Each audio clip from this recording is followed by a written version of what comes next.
물리쳐주는 확신과 믿음을 가지라고 이 토라를 통해 이것을 가르쳐 주시는 것입니다. 그래서 절대로 적을 두려워하지 말라. No fear. 우리가 이 땅에 사는 동안 이 두려움이 얼마나 우리의 신앙을 도둑질합니까? 사탄은 우리를 도둑질하고 죽이고 멸망시켜 우리에게 두려움부터 줍니다. 이 마귀들은 우리에게 겁부터 줍니다.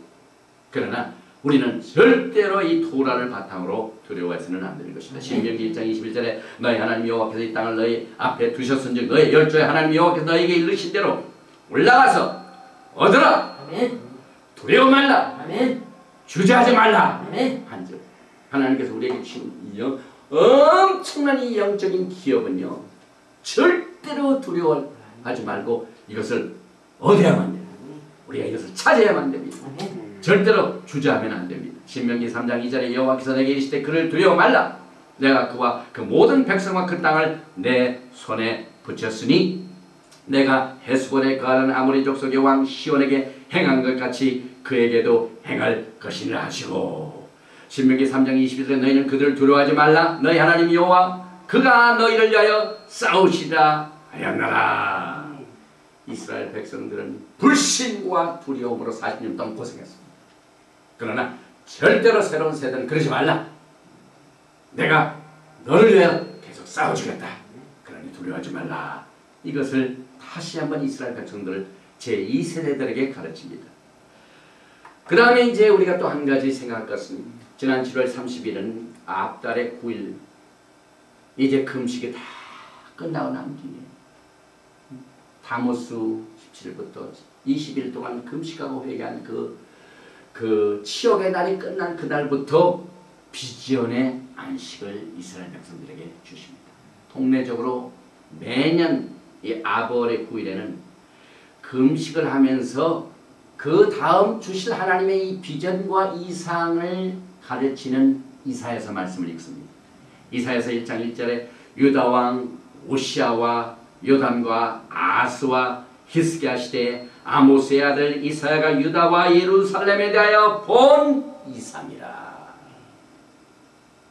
이 마지막 때에 살고 있는 세대는 언제나 하나님의 나라에 대한 비전과 이상을 아멘. 절대로 잊어서는 안 됩니다. 우리가 정말 어려움을 당하고 힘든 일을 당하여 치욕스러운 일을 당했지만 금식하고 회개하고 난 뒤에는 하나님의 비전을 볼 줄 아는 이 믿음이 우리들에게 필요하기 때문에 하프토라로 이사야서 말씀을 줬습니다. 신명기 다음에. 그런데 성경을 보면 뭡니까? 잠언 29장 18절에 우리가 자주 쓰는 말입니다. 묵시가 없으면 백성이 방자에 행하거니와 율법을 지키는 자는 복이 있느니라.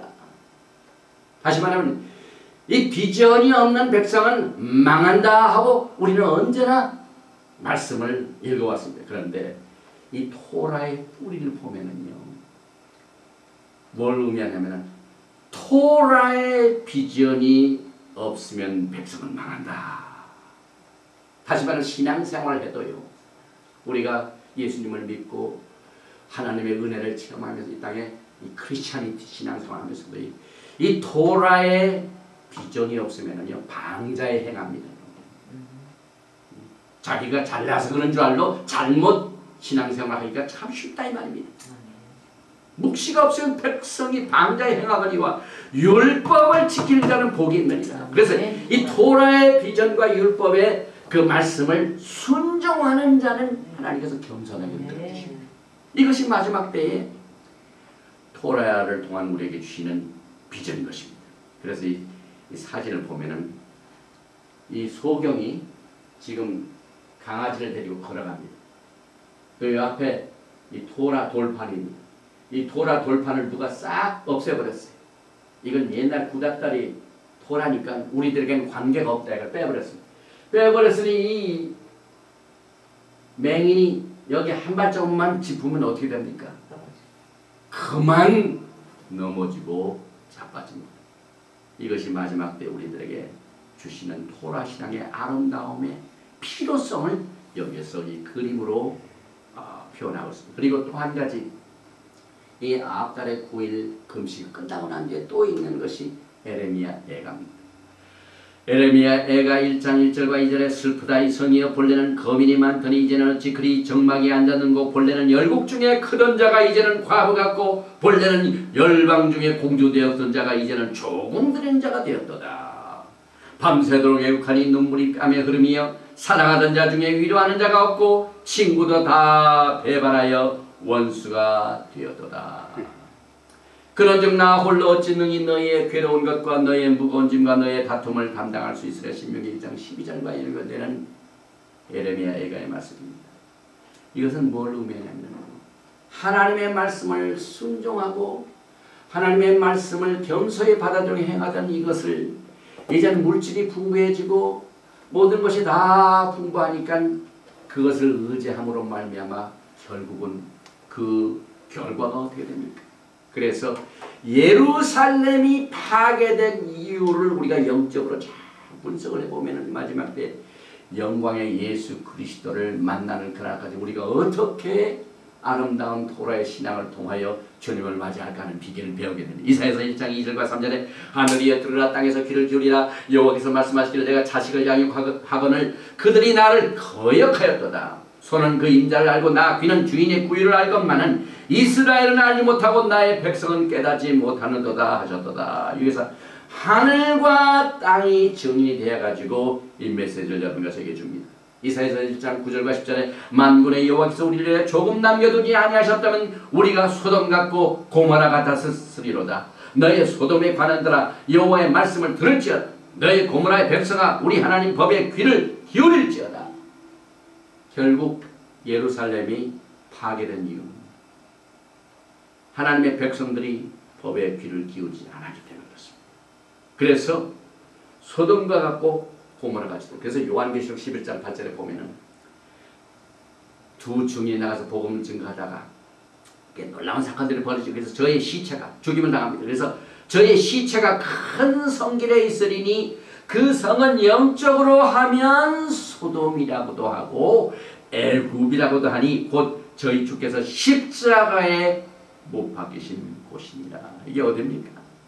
여기 보면은 이사야서 1장 9절 10절의 말씀과 같이 만군의 여호와께서 우리를 위해 조금 남겨두지 않았다면 우리가 소돔 같고 고모라 같았으리로다.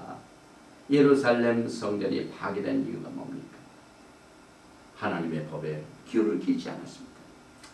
그래서 이사야서 1장 18절에 주님은 다시 회복을 하시고 지금 토라의 회복을 통하여 사람의 심령을 회복해 주시고 가정을 회복해 주시고 국가를 회복하시고 교회를 회복하십니다. 여호와께서 말씀하시되 우리가 서로 변론하자. 너의 죄가 주홍 같을지라도 눈과 같이 이어질 것이요 진홍같이 붉을지라도 양털같이 되리라. 너희가 즐겨 순종하는 땅에 아름다운 소산을 먹을 것이요 너희가 거절하여 배반하든 하면 칼에 삼키우리라. 여호와의 입의 말씀이니라. 신실하던 성읍이 어찌하여 창기가 되었는고 공평이 거의 충만하였고 의리가 그 가운데 거하였더니 이제는 살인자들 뿐이었도다. 이제 토라를 통하여 회개하고 토라를 회복하는 운동이 지금 필요합니다. 여호와의 자비와 긍휼이 무궁하심으로 우리가 진멸되지 아니함이니라. 이것이 아침마다 새로우니 주의 성실이 크도소이다. 이들은 첫째 야훼 하나님을 버렸기 때문에 성전이 회파된 것을 토라를 통하여 회복하십니다. 이사야서 1장 4절에 슬프다 범죄한 나라여 허물진 백성이여 행악의 종자여 행위가 부패한 자식이로다. 그들이 여호와를 버리며 이스라엘 거룩한 자를 만홀히 여겨 멀리하고 물러왔도다. 두 번째는 하나님과 우리 사이의 관계가 살아있는 관계가 아니라 종교적인 습관입니다. 그저 직책이 그렇게 돼가지고 그저 의식적으로 합니다. 이사야서 1장 11절에 여호와께서 말씀하시되 너희 무수한 재물이 내게 무엇이 유익하뇨? 나는 수양의 번제와 살찐 짐승의 기름에 배불렀고 나는 수송아지나 어린 양이나 수염소의 피를 기뻐하지 아니하노라. 재물이 하나님 앞에서 무슨 의미가 있습니까?